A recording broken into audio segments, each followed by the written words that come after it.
कौन सा बचा था? गोताखोर वाला ना। चलो गोताखोर समझते हैं। कुछ समझाए थे कल शायद ना। तो गोताखोर किसे कहते हैं? जो पानी में रहता है, जो पानी में कार्य करते हैं, ठीक है ना। पानी में रहते हैं, जो पानी में कार्य करते रहते हैं, ठीक है ना। कैसे घंटा है? घंटा कम से कम 2-2, 4-4 घंटा, 600 घंटा, कभी तो 1 दिन 2 दिन तक पानी में ही सर्च करते रहते हैं, ठीक है ना। तो देखो अब इसमें है क्या, जैसे गोताखोर लोग क्या करते हैं, समुद्र, ये लेट सपोज ये क्या है तुम्हारा समुद्र है, ठीक है ना। ये समुद्र मान लो चाहे गहरा कोई नदी या तालाब हो, गहरा हो, ठीक ना।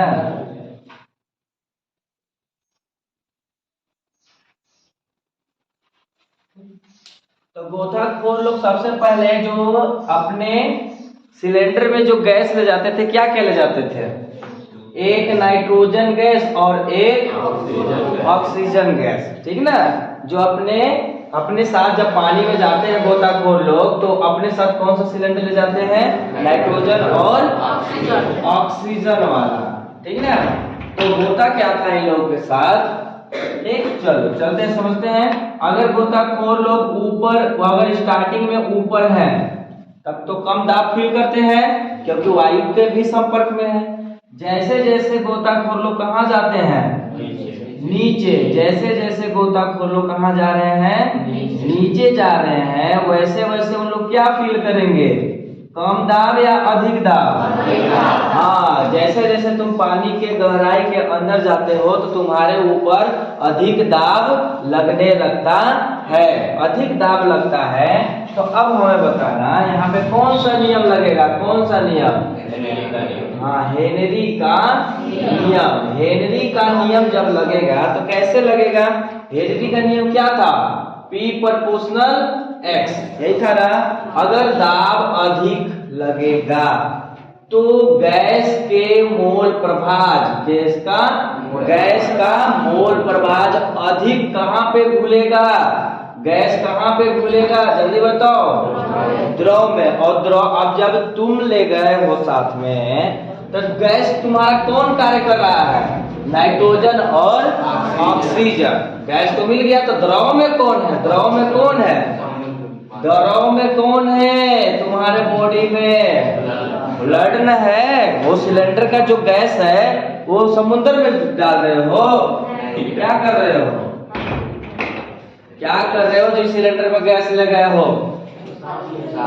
अपने अंदर ले रहे हो, ब्रेथ कर रहे हो कि नहीं? तो नाइट्रोजन गैस और हाइड्रोजन गैस कहाँ गया? तुम्हारे बॉडी में, यानी गोताखोर के कहाँ पर गया? बॉडी में गया, ठीक ना। टाइम छाया करो जी तुम लोग, ठीक। अब देखो, जैसे ही गोताखोर के कहाँ गया? बॉडी में। कौन कौन? नाइट्रोजन और ऑक्सीजन। तो यहाँ पे कौन सा नियम लगेगा? हेनरी का नियम। हेनरी का नियम के अकॉर्डिंग क्या होता है? दाब अधिक तो गैस अधिक घुलेगा। कहाँ पर? कहाँ पे? द्रव। यहाँ पे तुम्हारा कौन है? कौन है? ब्लड है, ठीक। जैसे तुम नीचे, जैसे गोताखोर नीचे जा रहा है, दाब अधिक फील कर रहा है कि नहीं? अपने बॉडी में दाब अधिक फील करेगा। तो बताओ ये दोनों गैस ब्लड में ज्यादा घुलेगा या कम घुलेगा? ज्यादा घुलेगा ना। हिंदी तो यही ना बोला था, ठीक है। तो जब ज्यादा घुलेगा, अब बताओ जैसे ही यहाँ पे गोताखोर पहुंचा था तो यहाँ पे N2, इसके बॉडी में कौन कौन आ गया है? N2 और O2 आ चुका है, बहुत सारे। क्यों? क्योंकि दाब अधिक लग गया है तो N2 और O2 की मात्रा भी ब्लड में क्या हो गया है? अधिक। अब बताओ गोताखोर का यहाँ पर काम हो गया तो अब तुम बताना कि वो धीरे धीरे ऊपर आएगा? नहीं, कोशिश करेगा कि जल्दी से कहाँ पहुंच जाए? ऊपर पहुंच जाए। जब जैसे ही वो ऊपर बोले तो कहाँ पे?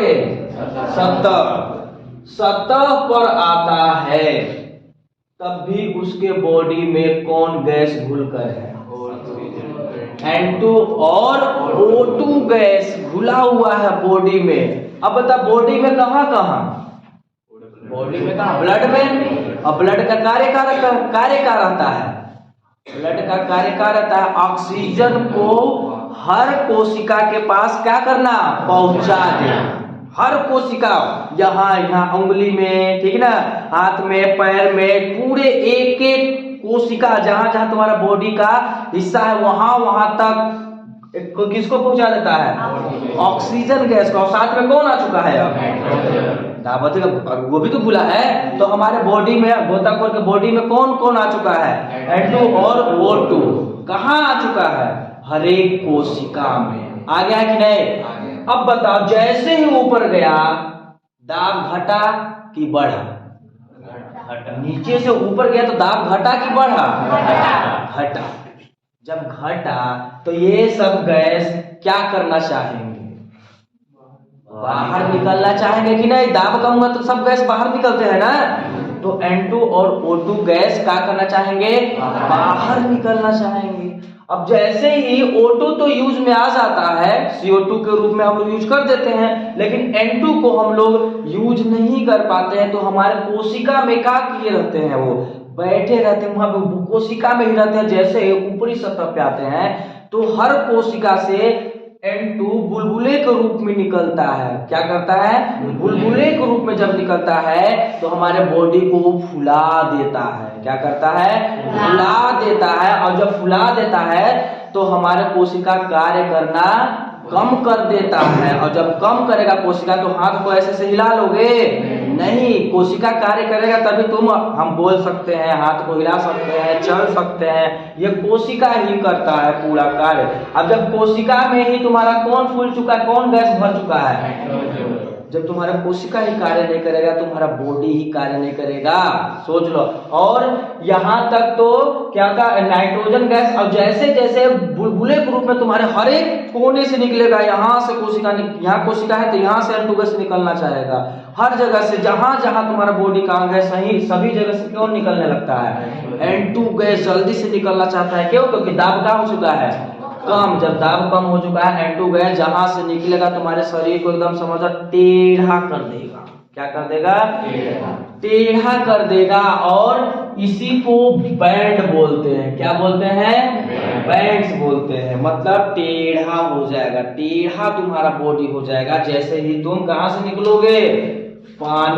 समुद्र के नीचे से ऊपर अचानक से आओगे सतह से, तो तुम्हारा शरीर जल्दी कार्य नहीं करेगा, जल्दी कुछ देर बाद कार्य करेगा। इसीलिए जब किसी व्यक्ति का मृत्यु हो जाता है पानी में, तो जैसे ही बाहर निकलता है तो उसका शरीर कैसा रहता है? टेढ़ी मेढ़ी रहता है। उसको जल्दी से तुम सिद्ध भी नहीं कर पाओगे क्योंकि उसमें इतना गैस घुल जाता है। अब देखो, अब मृत जैसे ही शरीर जैसे पानी में मर जाता है, ठीक है, शरीर स्टार्टिंग में क्या ऊपर आता है? नहीं आता है। कब आता है? कुछ देर बाद आता है ना। क्यों आता है? क्योंकि उसके शरीर में इतना गैस चले जाते हैं। और गैस का प्रॉपर्टी क्या है? द्रव से बाहर निकलना। तो जैसे ही अब वो बाहर निकलता है गैस, तो शरीर को भी बाहर लेकर आने लगता है। तब जाकर वो बॉडी तुम्हारे ऊपर में तैरते हुए नजर आता है। ठीक ना? ये है तुम्हारा हेनरी नियम का उपयोग कहाँ पर? तो अब देखो, गोताखोर लोगों के साथ क्या हो जाता था? यही घटना हो जाता था। इसलिए गोताखोर पानी में जाना बंद कर दिए थे कि नहीं, पानी में जाएंगे घंटों काम करना रहता है और हमारा शरीर काम होने लगता है, टेढ़ी मेढ़ी हो जाता है, कोई अंग ही काम नहीं करता है। इसलिए आज के बाद हम काम नहीं करेंगे। तो साइंटिस्ट ने क्या बोला? अब इसके बचाव के लिए हम आप लोगों को दे रहे हैं हीलियम गैस। अब हीलियम गैस तब जाके गोताखोर लोग कार्य करते हैं पानी में जाके। हीलियम गैस क्या है? नाइट्रोजन की और ऑक्सीजन की सांद्रता, बोले तो नाइट्रोजन ही खतरनाक था, तो नाइट्रोजन ही खतरनाक होने के कारण इसकी सांद्रता हीलियम की वजह से क्या हो गया? कम। हीलियम की वजह से क्या हो गया? और जब नाइट्रोजन गैस कम रहेगा तो ब्लड में भी क्या होगा?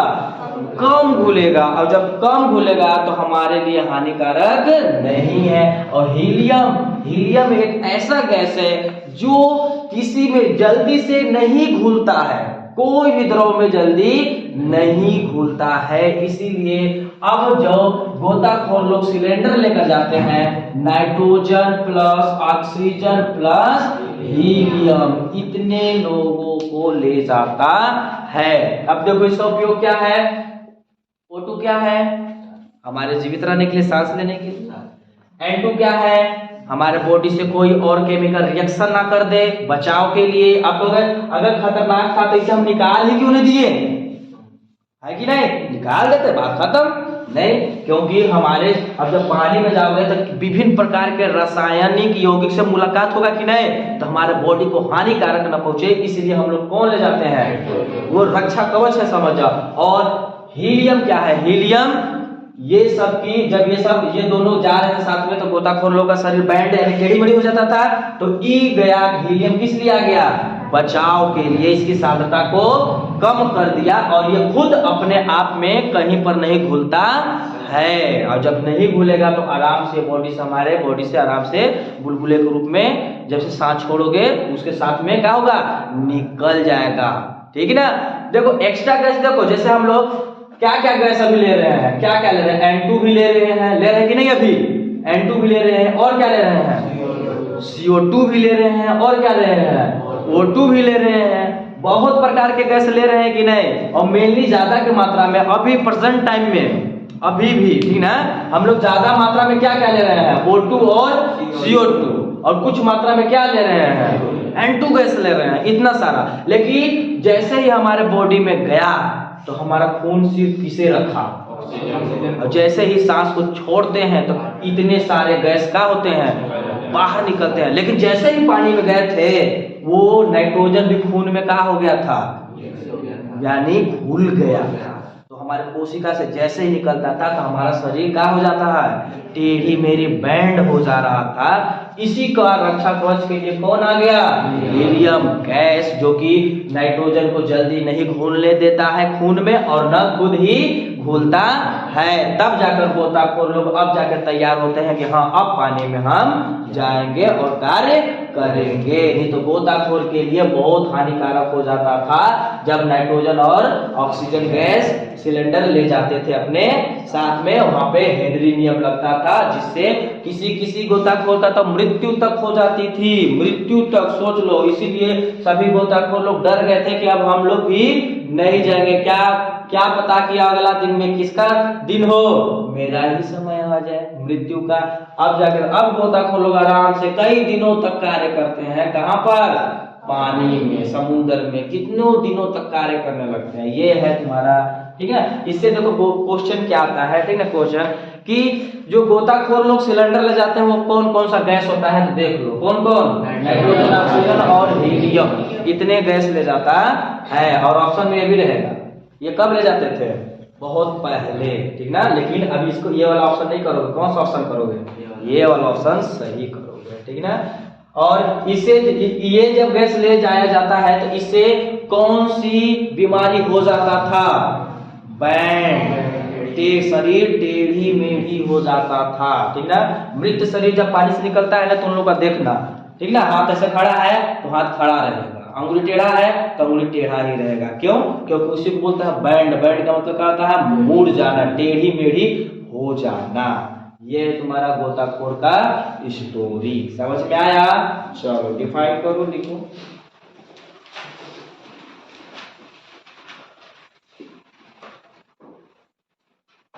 गोताखोर गहरे समुद्र में, गोताखोर गहरे समुद्र में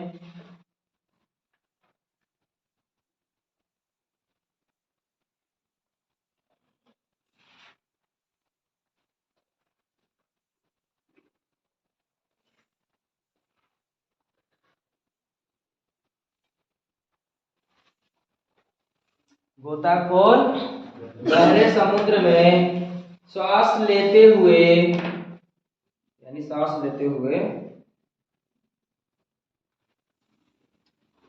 अधिक दाब महसूस करते हैं, अधिक दाब महसूस करते हैं।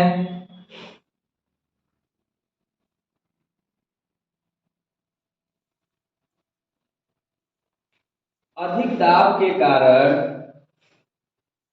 अधिक दाब के कारण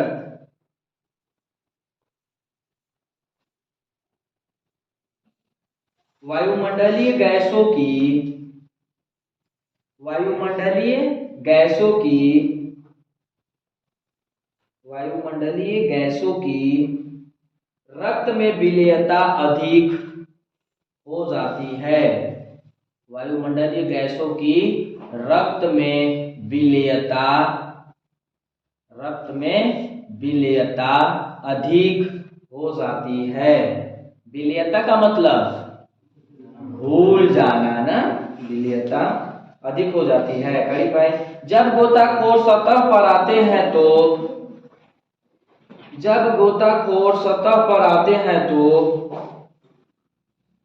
सतह का मतलब हाँ, सतह पर आते हैं तो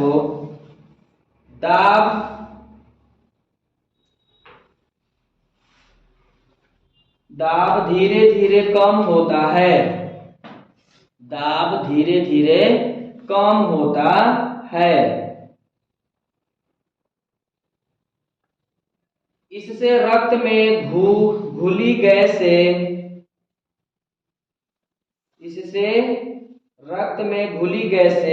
धीरे धीरे बाहर निकलती है।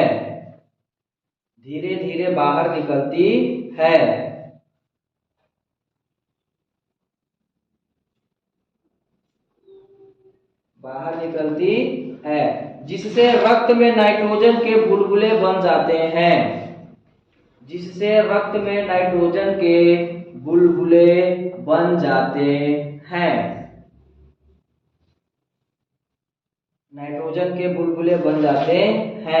जो कोशिकाओं में अवरोध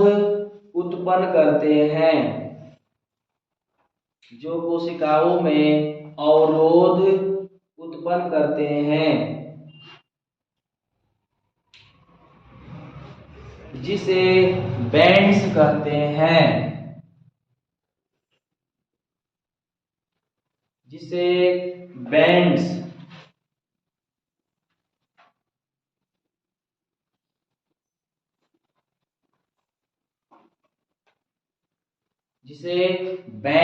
अवरोध का मतलब बैंड्स ना। इससे शरीर टेढ़ा हो जाता है। इससे शरीर टेढ़ा हो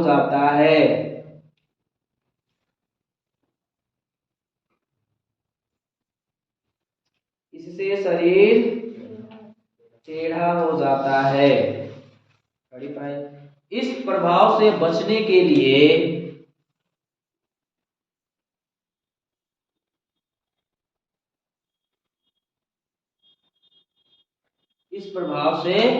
बचने के लिए गोताखोर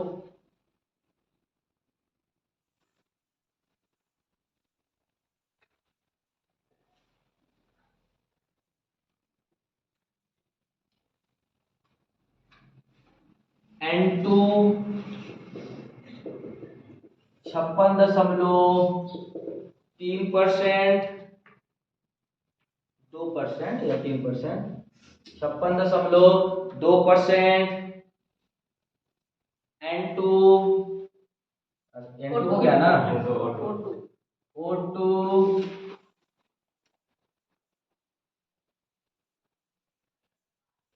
O2 लिख लो 32.4%। हीलियम जितना बचा हीलियम रहेगा 11.7%।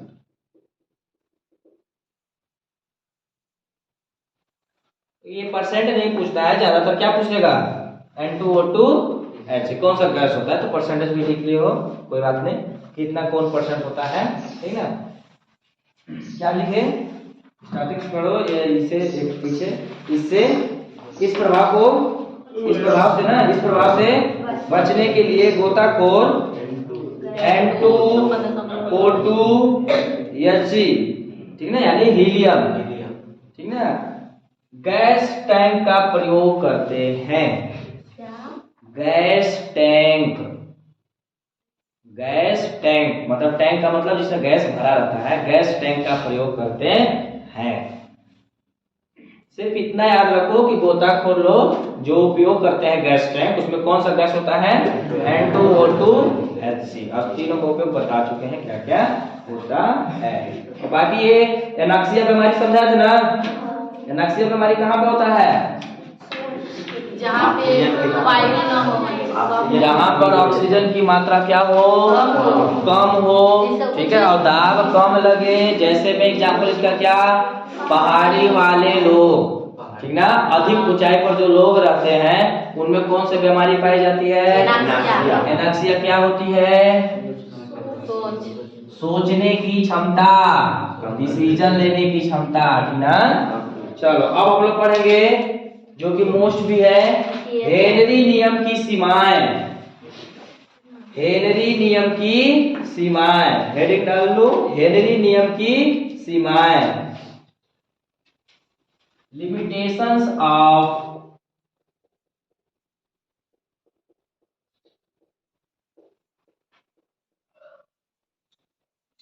हेनरी लॉ, हेनरी नियम की सीमाएं।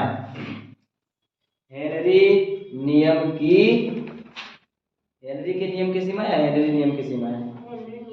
सर वो कल नहीं बता रहे थे केएच क्या होता है, बताइए। पता चला तुम लोगों को? फिर हम तो केएच ही नहीं, स्थिरांक पूछे थे ना। कोई भी चीज चाहे केएच चाहे कोई जब स्थिरांक आता है तो रियलिटी में होता क्या है? कोई ऐसा सर्च करके लाए, ढूंढे, बोलो। ये ही नहीं, कहाँ खोजोगे? कहाँ रे? व्हाट्सएप फेसबुक चला लेंगे भलाई से, लेकिन क्वेश्चन नहीं खोजेंगे। काहे ना खोजोगे? जानना चाहते तब ना खोजते। क्यों मंगला मिला? मिला नहीं, खोजे ही नहीं। अच्छा मिला ही नहीं, और कोई खोजा था जो स्थिरांक एक्चुअली में होता क्या है? बताओ। जानते हो? छोटा सा आंसर है इसका, छोटा सा एकदम इजी। बताया कि ये मैथ में यूज होता है औसला समाकलन में, तो मतलब कि कोई भी ए टू जेड करता है तो वो तो हमको ही पता है जब हट के क्या होता है, प्रपोजल हटता है तो कुछ आता है, लेकिन वो है कि एक्चुअली में है क्या? हेनरी का स्थिरांक है। हेनरी का हर जगह हेनरी का स्थिरांक रहेगा। हाँ, गुरुत्वाकर्षण पे हेनरी का स्थिरांक रहेगा, जी रहेगा तो हेनरी का स्थिरांक रहेगा। हाँ, गलत है, ठीक ना। चल तुझे बता रहे हैं, निश्चित रखता है। वहाँ पे रहबे करता है।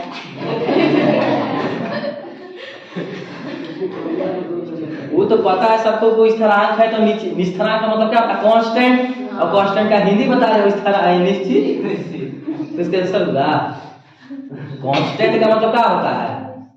निश्चित। स्थिरांक, स्थिरांक का मतलब ही पता है स्थिर, स्थिर का मतलब निश्चित। तो हिंदी हो गया। रियलिटी में है क्या?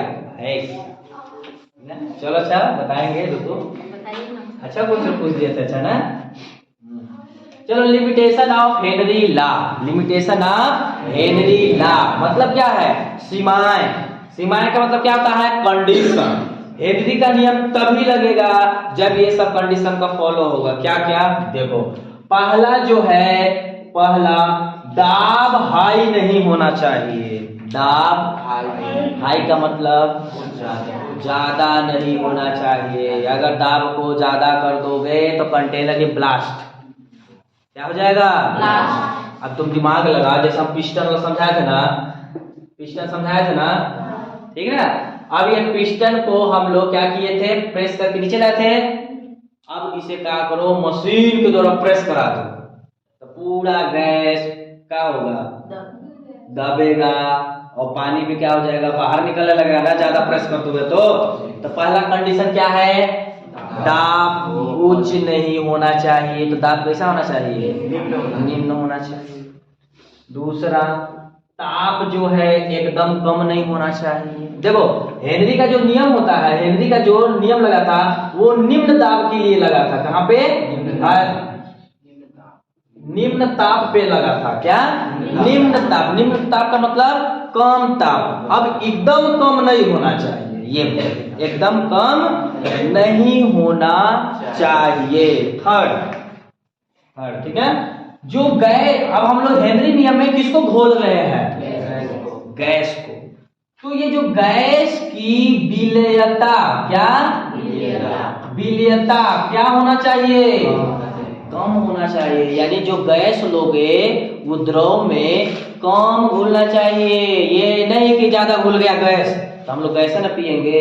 अब तुम दिमाग लगाओ, जल में अगर O2 गैस ज्यादा मात्रा में घुल गया तो पानी की जगह क्या पी रहे हो? O2 गैस, तो प्यास बुझेगी नहीं। तो गैसों की विलेयता द्रव में क्या होना चाहिए? कम होना चाहिए, ठीक ना। चौथा, ये मोस्ट है, सीमाएं आता है 2 नंबर या 3 नंबर का, हेनरी के नियम की सीमाएं बताइए, ठीक ना, फिक्स है, ठीक ना। चलो चौथा क्या है? संगुणन नहीं होना चाहिए। क्या? संगुणन, ठीक ना। संगुणन का मतलब क्या होता है, ठीक ना। लोग अच्छा सा टॉपिक है संगुणन, ठीक ना। संगुणन का मतलब हुआ तुम कौन सा गैस लगाए? नाइट्रोजन। और कौन सा गैस था? और कौन सा गैस था ना? अभी एग्जाम्पल देखे थे। तो ये सब रिएक्शन ना करे, पता चला नाइट्रोजन ऑक्सीजन से अभिक्रिया करके N2O गैस बना दिया, लाफिंग गैस, तो पनिये में हंसने लगोगे ना। तो ऐसा नहीं होना चाहिए। इसी को बोलते हैं क्या? संगुणन का मतलब रिएक्शन एक दूसरे में नहीं होना चाहिए, संगुणित नहीं होना चाहिए। अदरवाइज ले गए तुम ये गैस और सांस लिए, सांस लोगे फेफड़ा में साथ पहुंचेगा कि नहीं? अब हो गया फेफड़े में रिएक्शन, अब बन गया दूसरा केमिकल।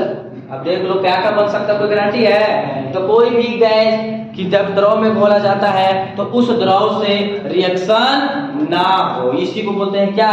संगुणन। समझ में आया? और इसका जो अपवाद है क्या? NH3 व HCl गैस के फॉर्मेट में। किस फॉर्मेट में? अमोनिया गैस के फॉर्मेट में, HCl गैस के फॉर्मेट में। ये जो है, ठीक ना, ये जो है जल के लिए हेनरी नियम को फॉलो नहीं करते हैं। NH3 और HCl इन दोनों का जब गैस किसके साथ? जल के संपर्क में लाते हैं तो हेनरी का नियम को फॉलो नहीं करते हैं। क्यों नहीं करते हैं? क्योंकि ये जल से विक्रिया करके क्या कर लेते हैं? संगुणन बना लेते हैं। यानी जैसे ही यहाँ पे लाओगे जल तो यहाँ पे बना लेगा NH4OH, अमोनियम हाइड्रोक्साइड बना लेता है। और जो संगुणन कर लेता है, क्या हेनरी का नियम लगेगा? नहीं लगेगा। क्योंकि सीमाएं में बोल दिया कि ये सब कंडीशन जो फॉलो करेगा वही नियम लगेगा। अगर ये कोई भी कंडीशन फॉलो नहीं किया तो हेनरी का नियम नहीं लगेगा। ये है तुम्हारा हेनरी नियम की सीमाएं। चलो नोट करो। हेनरी नियम की सीमाएं निम्नलिखित है। हेनरी नियम की सीमाएं निम्नलिखित है। पहला दूसरा करके ना।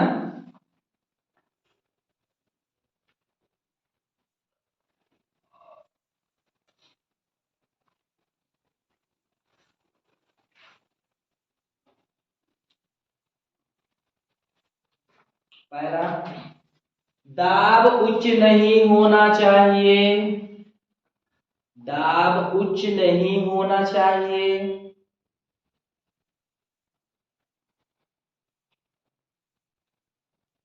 दाब उच्च नहीं होना चाहिए। दूसरा, ताप बहुत कम नहीं होना चाहिए।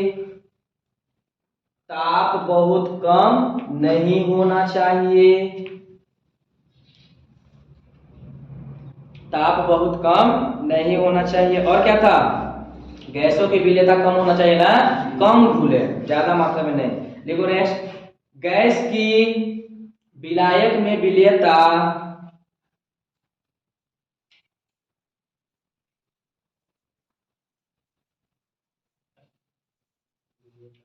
गैस की विलायक में विलेयता कम होनी चाहिए।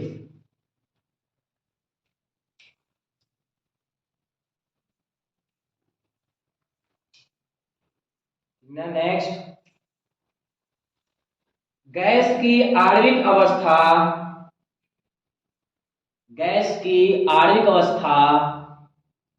अपरिवर्तित रहना चाहिए। गैस की आणविक अवस्था अपरिवर्तित, गैस की आणविक अवस्था अपरिवर्तित रहनी चाहिए।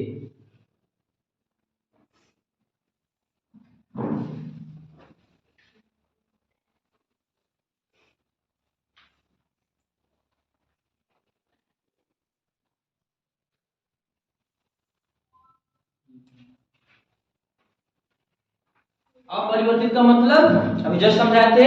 अपरिवर्तित मतलब क्या? N2 गैस है, आणविक अवस्था है ना, ये परिवर्तित, परिवर्तित का मतलब क्या होता है?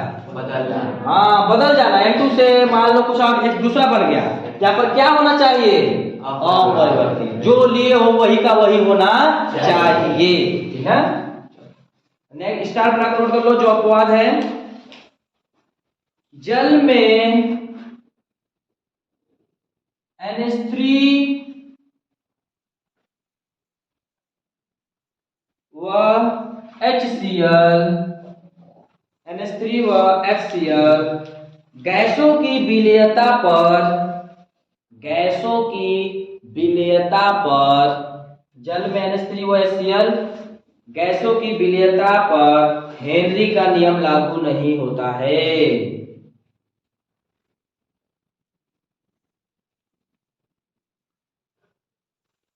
जबकि बेंजीन में, जबकि बेंजीन में NH3 व HCl, NH3 व HCl की विलेयता के लिए, NH3 व HCl की विलेयता के लिए हेनरी नियम लागू होता है।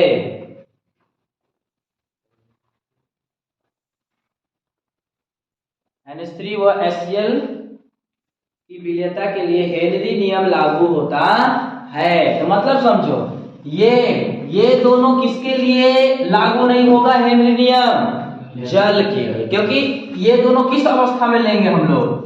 गैस। तो ये कहाँ जाएगा?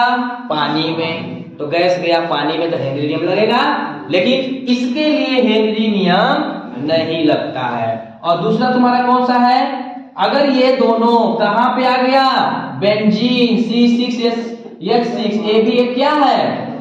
द्रव। पानी, पानी H2O है, ये भी द्रव है, और ये भी क्या है? द्रव है। और ये क्या है? गैस अवस्था। इसमें क्या होगा? विलेयता। तो बेंजीन से संगुणन नहीं होता है, इसलिए बेंजीन के लिए हेनरी नियम लगेगा, लेकिन जल के लिए ये दोनों हेनरी नियम, क्योंकि ये दोनों क्या कर लेते हैं? अपना आणविक अवस्था क्या कर लेते हैं? परिवर्तित कर लेते हैं, जबकि इसमें अपरिवर्तित रहते हैं, इसलिए बेंजीन के लिए परफेक्ट है हेनरी नियम, जबकि जल के लिए ये याद रख के रहना। ठीक है, चलो अब हम लोग चलेंगे इस पे न्यूमेरिकल। जो सवाल पढ़े थे, क्या बोलते हैं, सूत्र पढ़े थे ना, क्या KH इक्वल क्या पढ़े हो?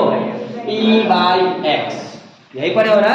या फिर P प्रोपोर्शनल X, या P इक्वल KH/X, यही ना पढ़े जी।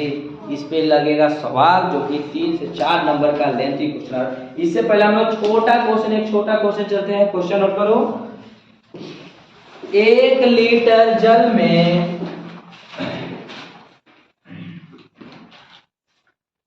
1 लीटर जल में 1 लीटर जल में जल के कितने मोल उपस्थित हैं? 1 लीटर जल में जल के कितने मोल उपस्थित हैं? एकदम क्वेश्चन पे स्टार लगा दो। ये 2-3 साल बार रिपीट हो चुका है 1 नंबर में MCQ में, और बहुत इजी इसका हो सके तो आंसर भी रट जाना, ठीक है, याद कर लेना। अब देखो ये लगेगा कैसे, क्या बोला है? 1 लीटर जल में जल के यानी H2O के कितने मोल हैं? मोल का मतलब क्या हुआ? अभी हम पीछे ही बता चुके हैं, मोल एक संख्या है। जैसे कै लीटर लिए? 1 लीटर क्या लिए हो? क्या लिए हो? जल लिए। तो क्या बोला है? H2O में कितने मोल है, यानी मोलों की संख्या। मोल क्या होता है? 1 हो गया, 1 मोल काउंट हो गया, नंबर है। तो यहाँ पे कौन है H2O, यहाँ पर भी कौन है H2O, यहाँ पर भी कौन है, बहुत सारे H2O है कि नहीं, बहुत सारे H2O है ना। तो कितना है, के ठो है, गिन दोगे तो ही का है, मोल है, मोल में बताओगे तुम। अभी तो किसने बताया वो, हाँ 1 लीटर लिए हैं। लेकिन अब H2O क्या करना है, काउंट करना है। जब काउंट करके बताओगे कि 10,000 H2O है तो क्या बता दिए तुम, मोल, जबकि बहुत सारा होता है, ठीक ना। तो वही पूछा है 1 लीटर में कितने H2O के मोल हैं, ये पूछा है, ठीक ना। तो सबसे पहले हम लोग चलेंगे क्या, मोल निकालने, ठीक ना, क्योंकि इसमें अभी आगे सवाल लगने वाला है, ठीक ना, बहुत सवाल। तो क्या क्या दिया है तुम्हारा, क्या दिया है, क्या दे दिया है, अच्छा H2O बिलियन है, उठाए कंठा, H2O बिलियन है, बिलियन में कितने लोग होते हैं, तो जल है तो का बिलियन हो गया, तो एक ही न है तो बिलियन का हो गए, तो ठीक जल का आयतन दे दिया ना, जल का क्या दिया है, कितना, 1 लीटर ये आयतन दिया है, ठीक ना। क्या दे दिया है, जल का आयतन कितना, 1 लीटर, बोले तो कितना ml, 1000 ml, नहीं दिया है, दिया है, हाँ बिल्कुल दिया है। अब देखो, ठीक है ना, अब लेकिन ये भी याद रखे है ना, ठीक ना, 1 लीटर इक्वल कितना होता है सेमी, और या फिर सेमी में या मीटर में कितना होता है, सेमी क्यूब में। अगर 1 लीटर पूछा है तो कितना होता है, 1000 सेमी क्यूब। क्या तुम्हें ये याद था, 1 लीटर में कितना होता है, 1000 सेमी क्यूब, सेमी में, ठीक ना। ये पता था तुम लोगों को, नहीं पता था, चलो तो याद रखें 1 लीटर में कितना, 1000 सेमी क्यूब। और इससे चलते एक और जान जाता, तो अब बता दो, तो 1 मीटर क्यूब में कितना होगा, 1 मीटर क्यूब में कितना होगा, 100 सेमी, 1000 लीटर, कितना, 1000 लीटर, क्या 1 मीटर क्यूब बोला है, मीटर क्यूब, ठीक ना। लेकिन हम लोग यहाँ पे सिर्फ इसे यूज करेंगे, किसको, 1 लीटर बराबर ना, 1 लीटर बराबर 1000 सेमी क्यूब को यूज करेंगे। क्या दे दिया है, बिलियन का आयतन, ठीक है। क्या और क्या दिया, बिलियन का, बिलियन जल का ना, जल का आयतन 1 लीटर। तो जल का फार्मूला क्या होता है, H2O से हम क्या निकाल सकते हैं, द्रव्यमान, क्या द्रव्यमान, उसका द्रव्यमान कहा दिया है, ठीक ना। तो H2O का क्या, अणु भार भी बोल सकते हो, ठीक ना, अणु भार, ठीक ना, H2O का अणु भार, ठीक ना। तो अणु भार किससे निकलेगा, 2 गुणा 1 प्लस ऑक्सीजन का कितना हो गया, कितना में लेते हो तुम, ग्राम पर मोल, ग्राम पर मोल, ठीक है ना। आणविक द्रव्यमान यानी अणु भार। अब हमें क्या चाहिए, अब क्या चाहिए, हमको क्या चाहिए, कितने मोल। तो मोल निकालने के लिए, तो मोल बराबर क्या होता है, मोल बराबर भार बटे अणु भार होता है ना। तो अणु भार तो है मेरे पास कितना, हमारे पास क्या नहीं है, भार नहीं है, क्या नहीं है, भार नहीं है। और भार हम लोग किस में लेंगे, ग्राम में लेंगे, ठीक है। तो अब हम लोग, अब ये भी हम लोग जानते हैं क्या, जल का घनत्व, कोई बताएगा जल का घनत्व, बहुत लोग पूछ देते हैं जल का घनत्व क्या होता है, एक संबंध है, भारानुपात है वो तो ना, वो घनत्व पूछ रहे हैं। तो याद रख रहना 997 केजी पर मीटर क्यूब, ये एमसीक्यू में आता है, बहुत लोग पूछ लेते हैं जल का घनत्व कितना होता है, ठीक ना। या इसी को जब हम लोग किस में बताएंगे, से केजी पर मीटर क्यूब है, ग्राम पर सेमी क्यूब में बताओगे तो कुछ नहीं, कितना, 1 ग्राम पर सेमी क्यूब, याद रखो कितना, 1 ग्राम ना 1 ग्राम पर सेमी क्यूब। देखो छोटा क्वेश्चन है, ठीक ना, लेकिन कितना दिमाग का दही कर दे रहा है। क्या क्या इसमें सीख रहे हो तुम, ठीक है ना। जल का ही तो दिया ही था, ठीक है ना, इसमें तो कोई कंफ्यूजन नहीं है। ये नया चीज सीखे, 1 लीटर में कितना 1000 सेमी क्यूब। H2 का अणुभार तो जानते ही थे, पहले निकाल ले। ये नया सीखे आज जाने, क्या जल का घनत्व कितना होता है 997 kg पर मीटर क्यूब या 1 ग्राम सेमी क्यूब। ये याद रख के रहना, एकदम दिमाग तक चढ़ा लो, बहुत लोग पूछ देते हैं, ठीक है। अब देखो घनत्व बराबर क्या होता है, घनत्व बराबर क्या होता है, द्रव्यमान बटे आयतन होता है कि नहीं। घनत्व, अब यहाँ पे किसका घनत्व लिखेंगे हम लोग, जल का घनत्व। तो यहाँ पर क्या लिखाएगा, जल का द्रव्यमान। तो यहाँ क्या लिखाएगा, जल का। तो जल का घनत्व कितना है, 1 ले लेते हैं ना जी, हम पर ग्राम चाहिए तो ग्राम ले लेते हैं। द्रव्यमान कितना है, द्रव्यमान हमको यही चाहिए, क्योंकि भार बटा अणुभार ग्राम ही चाहिए ना। तो क्या ले लेते, द्रव्यमान जल का द्रव्यमान बटे आयतन कितना दिया हुआ है, यही 1 लीटर दिया है। 1 लीटर में तो क्या लिख सकते हैं, नहीं लिख सकते हैं 1000 सेमी क्यूब, नहीं लिख सकते हैं। अच्छा ई किसमें था, ग्राम पर सेमी। तो जल का द्रव्यमान बराबर क्या निकलेगा, जल का द्रव्यमान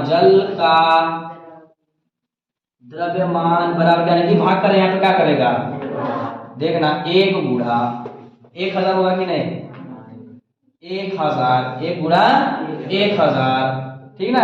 अच्छा इसका मात्रक लिखते चल रहे हैं ना, जैसे देखो 1 ग्राम पर सेमी क्यूब था, गुणा इधर आके क्या करेगा 1000 सेमी क्यूब, हुआ कि नहीं।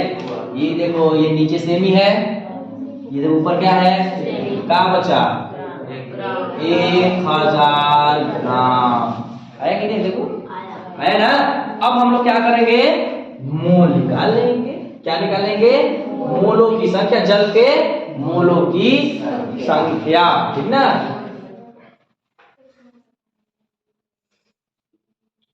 H2O के मोल, डायरेक्टली H2O के मोल या मोलों की संख्या क्या होता है, भार बटे अणुभार, ठीक ना।